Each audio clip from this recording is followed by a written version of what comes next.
आपण पाहत आहात नाशिक खबर न्यूज, जनतेचे हक्काचे व्यासपीठ। महात्मा ज्योतिराव फुले यांच्या 200व्या जन्मशताब्दी वर्षानिमित्त महात्मा फुले कार्यगौरव वर्ष साजरे करण्यासाठी राज्य शासनाच्या स्तरावर मोठ्या हालचाली सुरू झाल्या आहेत। मुख्यमंत्री देवेंद्र फडणवीस यांच्या अध्यक्षतेखाली मंत्रालयात झालेल्या बैठकीत अन्न व नागरी पुरवठा मंत्री छगन भुजबळ यांनी विविध महत्त्वपूर्ण सूचना मांडल्या। महात्मा ज्योतिराव फुले यांच्या 11 एप्रिल 2027 रोजी होणाऱ्या 200व्या जयंतीनिमित्त 11 एप्रिल 2026 पासून पुढील 1 वर्ष राज्यभर विविध सामाजिक, शैक्षणिक आणि सांस्कृतिक उपक्रम राबवण्याचा प्रस्ताव यावेळी मांडण्यात आला।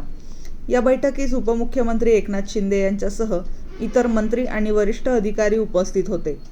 महात्मा फुले आणि क्रांतिज्योती सावित्रीबाई फुले यांना समाजातील विषमता दूर करण्यासाठी आणि स्त्री शिक्षणाचा प्रसार करण्यासाठी मोठे योगदान दिले।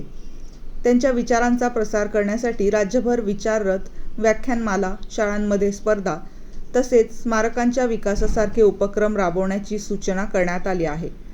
तसेच महात्मा फुले यांच्या साहित्याचा अभ्यासक्रमात समावेश, संशोधन केंद्राची स्थापना आणि सामाजिक क्षेत्रात काम करणाऱ्यांना पुरस्कार देण्याचाही प्रस्ताव यावेळी मांडण्यात आला।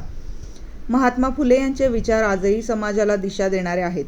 त्यामुळे महात्मा फुले कार्यगौरव वर्ष राज्यभर व्यापक स्वरूपात साजरे करण्यावर भर देण्यात येत आहे।